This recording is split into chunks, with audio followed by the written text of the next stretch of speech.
নমস্কার বন্ধুরা, তন্হির পাকশালাতে সবাইকে স্বাগত। অনেক দিন ধরে অনেক বন্ধুরা আমাকে ভেজ মোমোর রেসিপি শেয়ার করবার জন্য অনুরোধ করেছিলেন, তাই সকলের অনুরোধ রাখতে আজকে আমি আপনার সঙ্গে ভেজ মোমোর রেসিপি শেয়ার করছি, আর তার সাথে শেয়ার করছি মোমোর সাথে খাওয়ার জন্য চাটনির রেসিপি। তাহলে দেখে নেওয়া যাক আমার আজকের এই দুটি রেসিপি। প্রথমেই মোমোর ডোটা তৈরি করে নেব।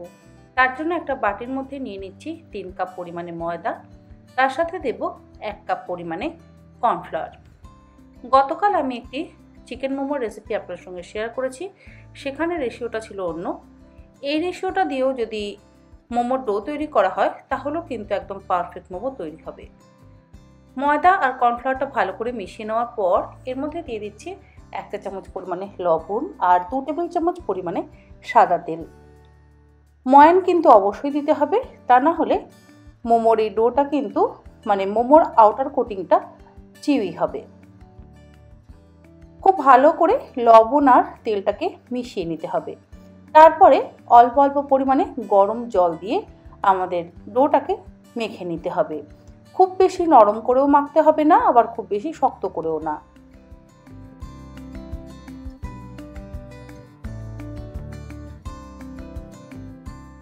ডোটা খুব ভালো করে মেখে নেওয়া হয়ে যাওয়ার পর একটা আলাদা বাটির মধ্যে ঢাকা দিয়ে রেখে দেব।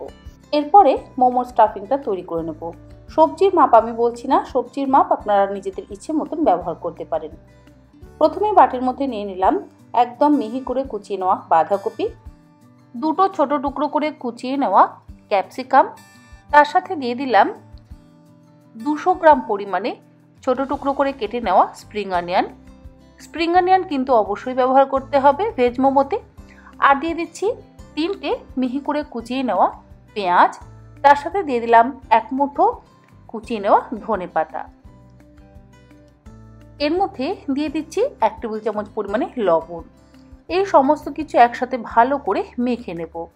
যেহেতু সবজি, লবণ দিয়ে মাখলে কিন্তু বেশ অনেকটা পরিমাণে জল বেরোবে, তাই লবণ দিয়ে মেখে মিনিট 10 রেস্টে রেখে দেব। তারপরে যে জলটা বেরোবে সেই জলটাকে আমরা ছেঁকে ফেলে দেব।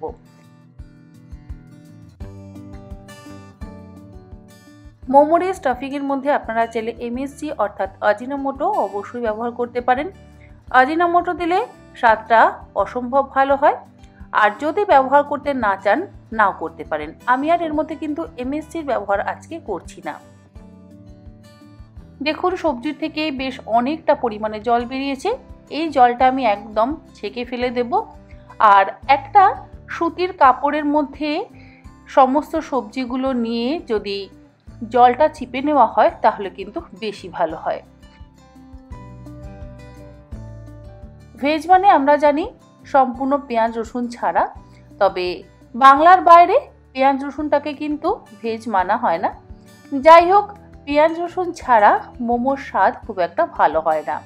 আমি সমস্ত জলটা একদম চিপে ফেলে দিয়েছি। এবারে গ্রাইন্ডিং জারের মধ্যে নিয়ে নিলাম 30 কোয়া রসুন, 7 থেকে 8টা কাঁচা লঙ্কা, 2 ইঞ্চি আদার টুকরো একদম মিহি করে কুচিয়ে নিলাম। এগুলো কিন্তু আমি পেস্ট তৈরি করিনি, যতটা সম্ভব ছোট করে কুচোনো যায় ততটা সম্ভব ছোট করে আমি কুচিয়ে নিয়েছি। সেই জন্য গ্রাইন্ডিং জারের মধ্যে নিয়ে জাস্ট পালস মোডে আমি গ্রাইন্ড করে নিয়েছি। দিয়ে দিলাম 1 টেবিল চামচ পরিমাণে চিলি ফ্লেক্স, 1 চা চামচ পরিমাণে গোলমরিচের গুঁড়ো আর 2 থেকে 2.5 টেবিল চামচ পরিমাণে কর্নফ্লাওয়ার। কর্নফ্লাওয়ার দেওয়ার কারণ হচ্ছে সবজি থেকে আর এক্সট্রা জলটা কিন্তু বেরোবে না। খুব ভালো করে সমস্ত কিছু একসাথে মেখে নেওয়া হয়ে গেছে। ডোটা আমাদের সেট হয়ে গেছে। এবার এই ডো থেকে আমি একদম ছোট ছোট করে লেচি কেটে নেব। গতকাল আমি যে মোমোর রেসিপি শেয়ার করেছিলাম সেখানে একটা বড় রুটি বেলে বাটি দিয়ে আমি ছোট ছোট লুচির মতন করে কেটে নিয়েছিলাম। তবে এইভাবে আপনারা ছোট ছোট লেচি করে কেটে নিয়ে অল্প অল্প করে ময়দা দিয়ে কিন্তু লুচির মতন বেলে নিয়ে মোমোর আউটার লেয়ারটা তৈরি করে নিতে পারেন। আজকে যে ময়দা কর্নফ্লাওয়ারের রেশিও নিয়ে ডোটা আমি তৈরি করেছি, সেইভাবে যদি আপনারা ডো মেখে মোমোর আউটার লেয়ারটা তৈরি করেন তাহলে এই লুচিটা কিন্তু একদম পাতলা করে বেলতে হবে, যতটা সম্ভব ততটা পাতলা করে বেলবেন।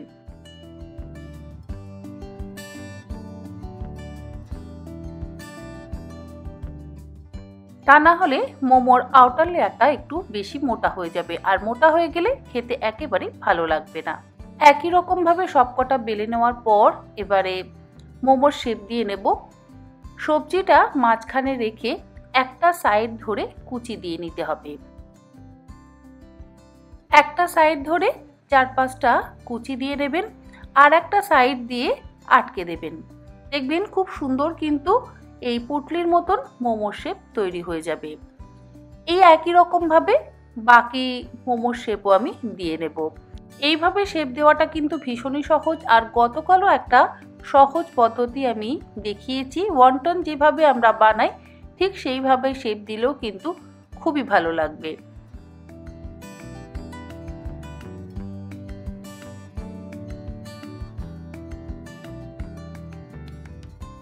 মোমোর শেপগুলো দিয়ে নেওয়ার পর মোমোর সাথে খাওয়ার জন্য চাটনিটা বানিয়ে নেব। একটা বাটির মধ্যে টমেটো আর শুকনো লঙ্কাটা সেদ্ধ করে নেব। টমেটোর মাথার দিকটা আমি কেটে নিয়েছি, আর 12টা শুকনো লঙ্কা আমি ব্যবহার করছি। তবে শুকনো লঙ্কার বীজটা আমি কিন্তু আলাদা করে রেখেছি। বেশ কিছুটা পরিমাণে জল দিয়ে ঢাকা দিয়ে মিনিট 5-7 সেদ্ধ করে নেব। টমেটো আর শুকনো লঙ্কাটা সেদ্ধ হতে হতে আমি মোমোটা সেদ্ধ করে নেব। কড়াইয়ের মধ্যে দিয়ে দিলাম 1 টেবিল চামচ পরিমাণে সাদা তেল, তারপরে 1/2 কাপ পরিমাণে জল দিয়ে গড়ে রাখা মোমোগুলো দিয়ে দিলাম। মোমোগুলো দিয়ে ঢাকা দিয়ে গ্যাসের ফ্লেমটাকে লোতে করে দিয়ে 7 থেকে 8 মিনিট সেদ্ধ করে নেব। জল দিয়ে এভাবে সেদ্ধ করার পদ্ধতিটা ভীষণই সহজ। যাদের মোমো স্ট্যান্ড বা মোমোর কন্টেনার নেই তারা কিন্তু এইভাবে অবশ্যই সহজ পদ্ধতিতে মোমো বানাতে পারেন। এবারে আমি ঢাকা দিয়ে দিলাম, আর অপর দিকে শুকনো লঙ্কা এবং টমেটোটাও কিন্তু আমার সেদ্ধ হয়ে গেছে। টমেটোর খোসাটা ছাড়িয়ে নেব। টমেটোর খোসা ছাড়িয়ে নেওয়ার পর গ্রাইন্ডিং জারের মধ্যে নিয়ে নিচ্ছি। তবে অবশ্যই ঠান্ডা করে তারপরে গ্রাইন্ডিং জারের মধ্যে নিয়ে গ্রাইন্ড করবেন, তা না হলে কিন্তু বিপদ ঘটতে পারে। সমস্ত শুকনো লঙ্কাও দিয়ে দিলাম, আর দিয়ে দিলাম 15 কোয়া রসুন। এবারে ভালো করে গ্রাইন্ড করে নিলাম। অপরদিকে মোমো কিন্তু আমাদের অলমোস্ট রেডি। একটু বেশি জল দিয়েই আমি সেদ্ধ করছি, যাতে কড়াইয়ের নিচে লেগে না যায়।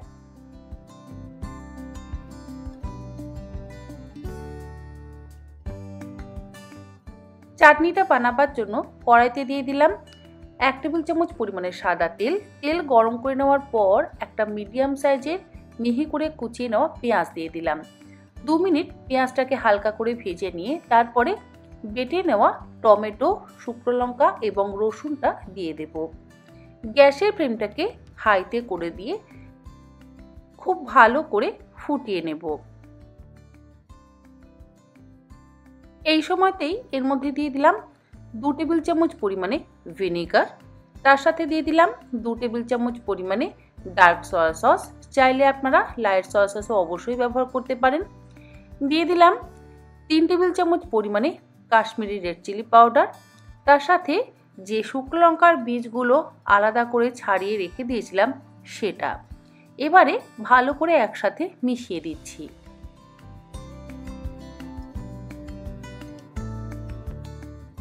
মিনিট 5 ফুটিয়ে নেওয়ার পর এর মধ্যে দিয়ে দিচ্ছি 1/4 কাপ পরিমাণে টমেটো কেচাপ,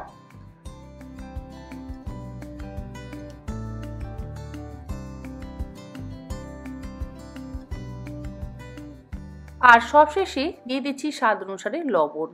সসের মধ্যেও কিন্তু লবণ থাকে, তাই একদম শেষে আমি লবণটা ব্যবহার করছি।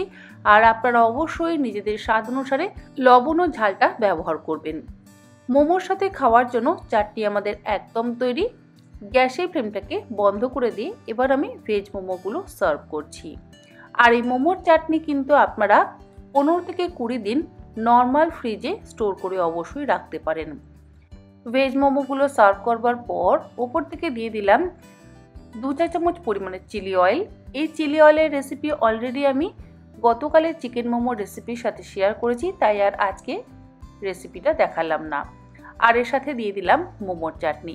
আশা করি আমার আজকের এই ভেজ মোমো রেসিপি আপনাদের ভালো লাগলো। ভালো লাগলে আপনারা অবশ্যই এইরকমভাবে অন্তত একবার বাড়িতে বানিয়ে দেখবেন। আশা করব আপনাদের সকলেরই ভীষণ ভালো লাগবে। আজকের মতন এই পর্যন্ত। আবার হাজির হয়ে যাব অন্যদিন অন্য কোনো রেসিপি নিয়ে। ভালো থাকবেন, সুস্থ থাকবেন। ধন্যবাদ।